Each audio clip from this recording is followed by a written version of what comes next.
ride indoors on Zwift with a club called The Pack, and last year a number of us met up for real at the Tour of Cambridgeshire, and we had such a great time the decision was made to have an annual event very similar. The problem is we left it to Alan here to define the word similar, and he decided to go with distance. It was January and I needed an incentive to get back on the bike after my spine surgery, so I duly entered the event, stupidly not making the obvious connection with the actual name of the event, the Yorkshire Dales Struggle. As the event drew closer, I resisted Alan's calming assurance of, "You'll be all right." It didn't sit well with my severe lack of climbing in the last 6 months and the event's reputation as one of the hardest sportives in the UK, and I soon announced I'd opt out, other than attending to socialise, and instead did a much flatter ride the week before from home to Hunstanton, clocking 129 miles, my longest ever ride. Yet here I was on the morning of the 19th of May in my bloody cycling kit, on the start line at 6:15 a.m, for goodness sake.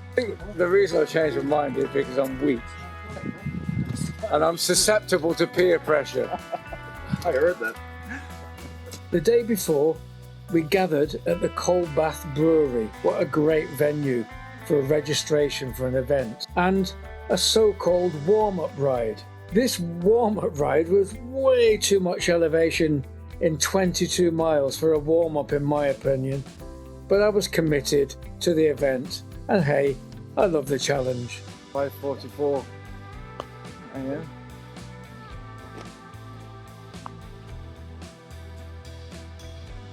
I hope you didn't get your bum cream and your sun cream mixed up. No, that's a black.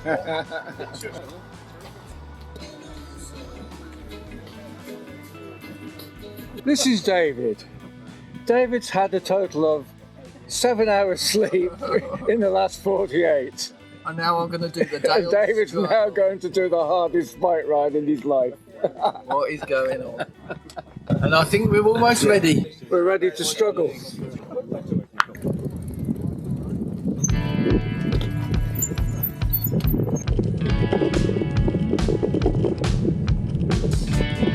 Oh well, I feel good so far. Oh, bloody freezing.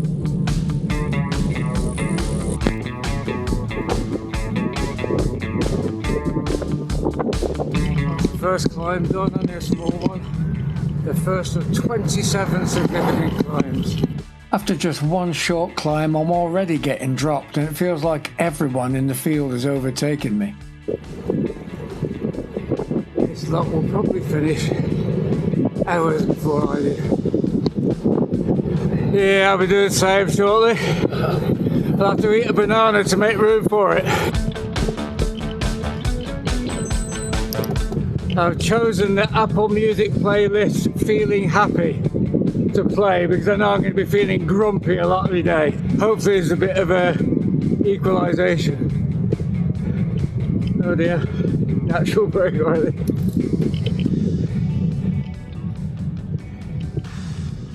Well, very similar to France. As soon as we start hitting the climbs, all my friends are disappearing into the distance. And will end up waiting for me. But I just really have to do this. Just conserve the energy. Now wave.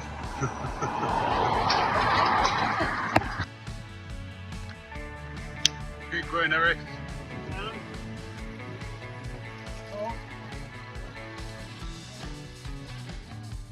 If you look in front just to the right, that's where we're going. Okay. That big hill.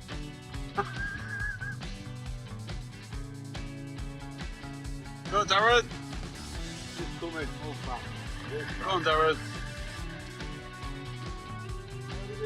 Where's Bill? Keep them pistons pumping, Bill. Pardon? Keep them pistons pumping. Yeah.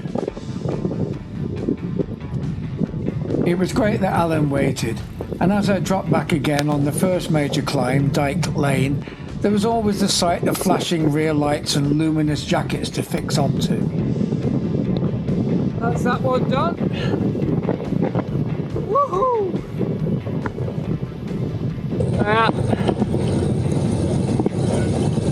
Safety warnings, we like that. Potholes at speed are not a good idea.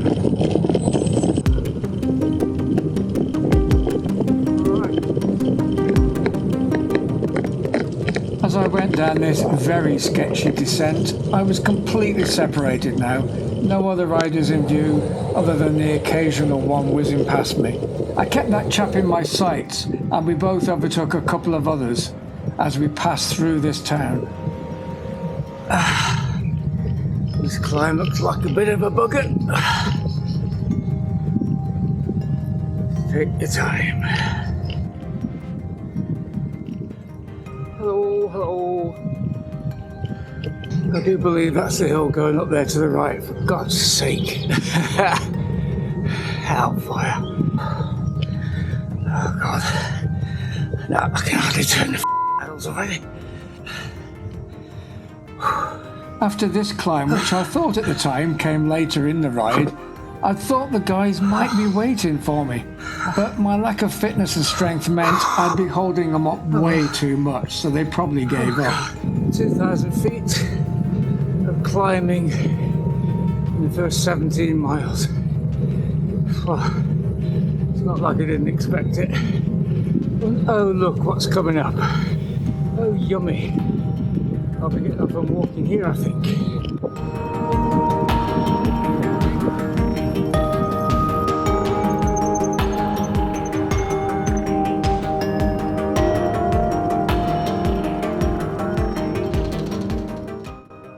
Oh well, we've hit a snag. I'm sitting here relaxing, eating, admiring the view on this park bench. I've done 23 miles and I'm about 4 miles from where we started. This chap had passed me where the red arrow is on the map. The purple line going left to right is the end of the route, and the two paths merge briefly. A few of us missed the left turn and cycled through Pateley Bridge several hours and 70 miles earlier than planned.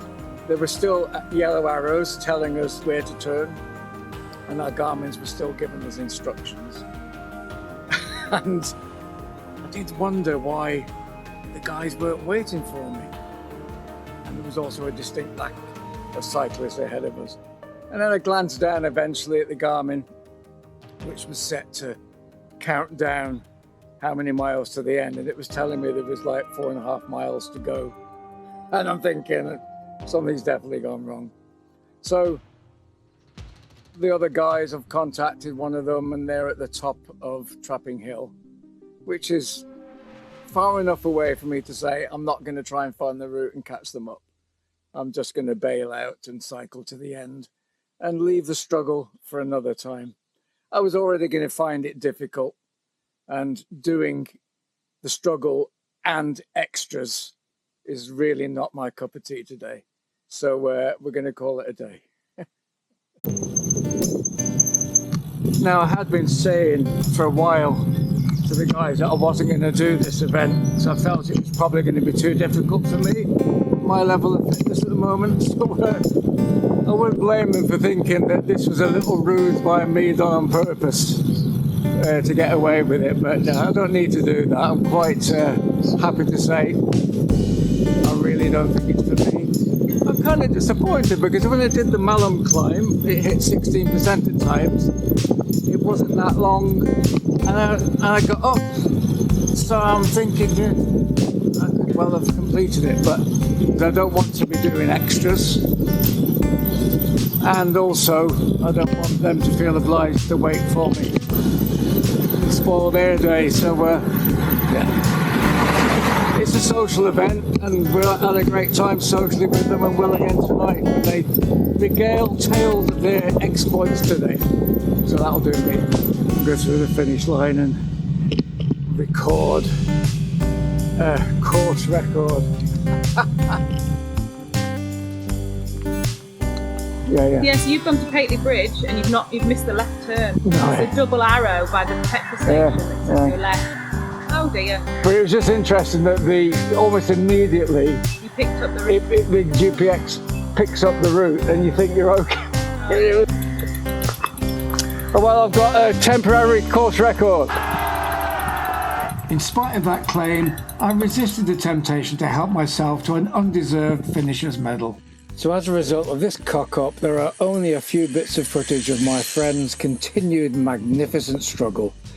This is such an attritional event, I had time to cycle back to the hotel, shower, chill out, and walk the 4 miles back to the finish, in time to watch my pals come home. But I did underestimate the strength in Mike and Alan's legs, with Alan just getting his medal as I arrived.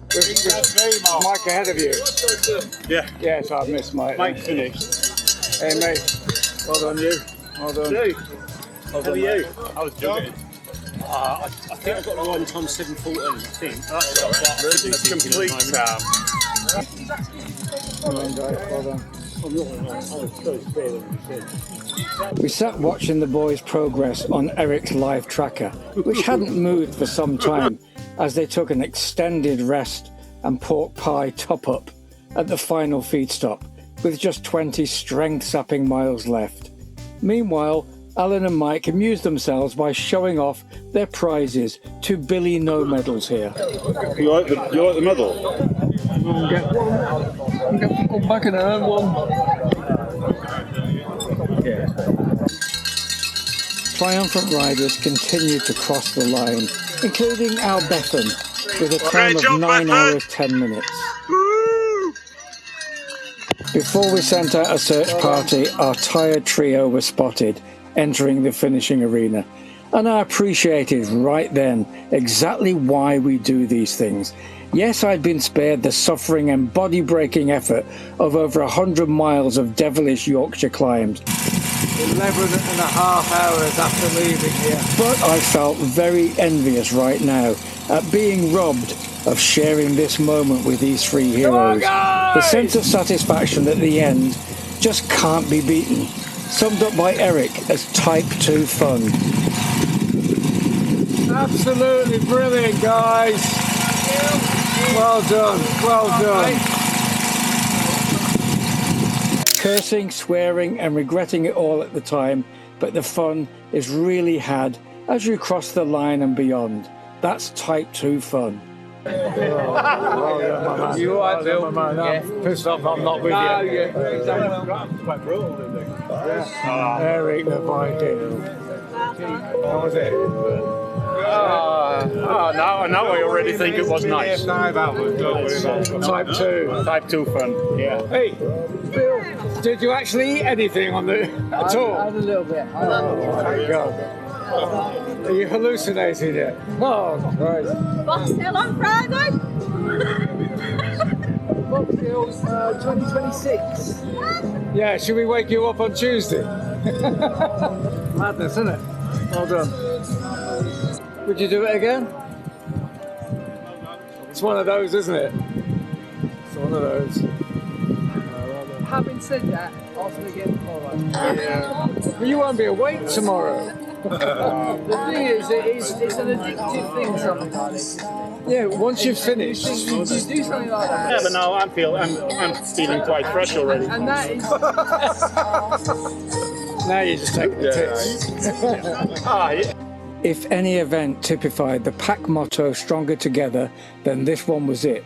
Although right now, stronger wasn't the right description for some, whilst completing the simple task of picking up a bottle. Oh, and you did it without making any noises. Fine. Oh, you did it easier, but you made more noise. That's what 100 miles in this terrain can do to the human body. So this wasn't the film I intended to make at the beginning, but there's always another year, although I'm not sure some of this lot want to repeat it. The extent of the effort is summed up here. 6 hours after the first cyclist over the finishing line, well, 9 hours if you count my unofficial recorded time, of course. These 3 finished with just 2 riders out of 353 behind them. This is not a race, It's a struggle, a personal, physical and mental struggle. Some gave up before the end, this lot didn't. And of course, some got lost. So, along with all the other finishers, they deserve massive respect. Subscribe to my channel for more cycling content by clicking the yellow icon, and here's a couple of examples on the right of what you'll find. Goodbye from Harrogate, happy cycling and see you soon.